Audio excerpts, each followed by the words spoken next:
আসসালামু আলাইকুম। আপডেট বাংলা সংবাদে আপনাকে স্বাগতম। জুলাই সনদের স্বাক্ষর করলেন প্রধান উপদেষ্টা ও রাজনীতিবিদরা। পুলিশের লাঠিচার্জে খুলে গেল জুলাই যোদ্ধাদের কৃত্রিম হাত। জুলাই সনদ স্বাক্ষর অনুষ্ঠানে মির্জা ফখরুল ও সালাউদ্দিন উপস্থিত। সর্বশেষ জানিয়ে দেব, ফাঁসির মঞ্চ থেকে ফিরে এসেছি। শুনছিলেন সংবাদ শিরোনাম, এবার বিস্তারিত।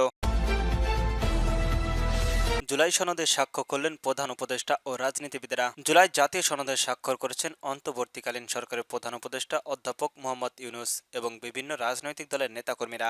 আজ শুক্রবার বিকাল ৫টায় জুলাই জাতীয় সনদ ২০২৫-এ স্বাক্ষর করেন তারা। এর আগে বিকাল ৪টা ৪৭ মিনিটে জাতীয় সঙ্গীতে শুরু হয় জুলাইয়ের জাতীয় সনদ স্বাক্ষরের অনুষ্ঠান। এতে উপস্থিত হয়েছেন উপদেষ্টা পরিষদের সদস্যরা, যোগ দিয়েছেন বিভিন্ন রাজনৈতিক দলের নেতা এবং জাতীয় ঐক্যমত্য কমিশনের সদস্যরা। বিকাল ৪টার দিকে অনুষ্ঠান স্থলে আসনের অধ্যাপক মোহাম্মদ ইউনূস। এ সময় তার সঙ্গে ছিলেন আইন উপদেষ্টা আসিফ নজরুল, সাংস্কৃতিক বিষয়ে উপদেষ্টা মোস্তফা সায়রা ফাখুরি ও জাতীয় ঐক্যমত্য কমিশনের সভাপতি আলী রিয়াজ। মঞ্চে রাজনৈতিক দলগুলোর নেতাদের মধ্যে বিএনপির মহাসচিব মির্জা ফখরুল ইসলাম আলমগীর, স্থায়ী কমিটির সদস্য সালাউদ্দিন আহমেদ, জামায়াতের ইসলামী নায়েব আমির সৈয়দ আবদুল্লাহ মোহাম্মদ তাহের, নাগরিক ঐক্য সভাপতি মোহাম্মদ রহমান মান্নান, গণসংহত আন্দোলনের প্রধান সমন্বয়কারী জুনায়েদ সাকি, ইসলামী আন্দোলনের বাংলাদেশের প্রেসিডেন্ট সদস্য আশরাফ আলী অঙ্কন প্রমুখ দেখা গিয়েছে। এছাড়াও অনুষ্ঠানে যোগ দিয়েছেন বাংলাদেশে নিযুক্ত বিভিন্ন দেশের কূটনীতিকেরা। উল্লেখ্য, বিএনপি, জামাত ও ইসলামী আন্দোলন সহ বিভিন্ন দলের অনুষ্ঠানে যোগ দেবে বলে আগেই জানিয়েছে। তবে জাতীয় নাগরিক পার্টির গতকাল বৃহস্পতিবার দিবাগত রাত ২টার দিকে এক প্রেস বিজ্ঞপ্তিতে জানিয়েছেন, আইন বিভক্তির নিশ্চয়তা ছাড়া তারা জুলাই সনদ স্বাক্ষর করবে না।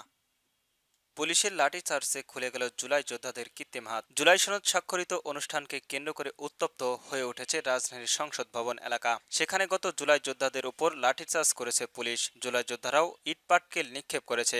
এই সংঘর্ষের মধ্য দিয়ে আহত এক জুলাই যোদ্ধার কৃত্রিম হাত রাস্তায় পড়ে থাকতে দেখা যায়। শুক্রবার ১৭ অক্টোবর দুপুরে সংসদ ভবনের সামনে এই ঘটনা ঘটে। সরেজমিন দেখা গিয়েছে, আন্দোলনরত জুলাই যোদ্ধাদের উপর পুলিশের লাঠিচার্জের সময় একজন জুলাই যোদ্ধার শরীরে লাগানো এক কৃত্রিম হাত খুলে পড়ে যায় রাস্তায়। লাঠিচার্জ সহ্য করতে না পারায় হাত রেখেই পালিয়ে যান সেই অবস্থানকারী। এদিকে জুলাই গণ অভ্যুত্থানের আহত ছাত্র জনতাকে রাষ্ট্রীয় স্বীকৃতি ও জুলাইয়ের আহত বীর হিসাবে স্বীকৃতিতে দেওয়া হয় ৩ দফার দাবিতে জাতীয় সংসদের দক্ষিণ প্লাজায় অবস্থান নিয়েছেন জুলাই যোদ্ধারা। দাবি না মানলে এলাকা না ছাড়ার ঘোষণা দিয়েছেন তারা। এ সময় বিক্ষুব্ধ জুলাই যোদ্ধারা সংসদ ভবনের ১২ নম্বর গেট ভেঙে ফেলেন। এমনকি বের হয়ে বেশ কয়েকটি ট্রাক ও বাসও ভাঙচুর করেন। পুলিশের ব্যারিকেডের জন্য ব্যবহৃত রড ব্ল্যাকবোর্ডগুলো একত্রিত করে আগুন ধরিয়ে দেয়। এই জন্য জুলাই সনদ স্বাক্ষর অনুষ্ঠানকে কেন্দ্র করে মানিক মিয়ার এভিনিউয়ে শেষ ভবনের সামনে তৈরি করা হয় অস্থায়ী তাঁবুতে আগুন ধরিয়ে দেন আন্দোলনকারীরা। জুলাই সনদ স্বাক্ষর অনুষ্ঠানে মির্জা ফখরুল ও সালাউদ্দিন। জুলাই সনদ স্বাক্ষর অনুষ্ঠানে যোগ দিতে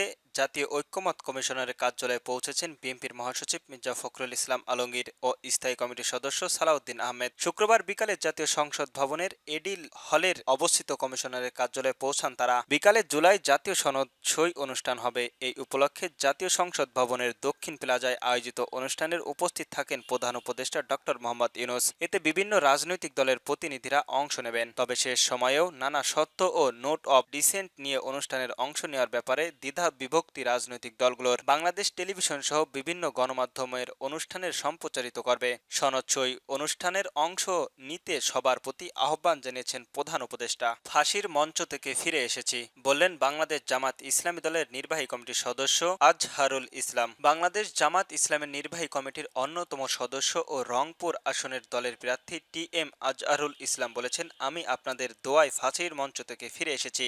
আপনারা আমার জন্য দোয়া করেছেন। অনেক মা বোন আমার মুক্তির জন্য রোজা রেখে আল্লাহর কাছে ফরদিয়া করেছেন। এজন্য আমি আপনাদের কাছে চিরকৃতজ্ঞ।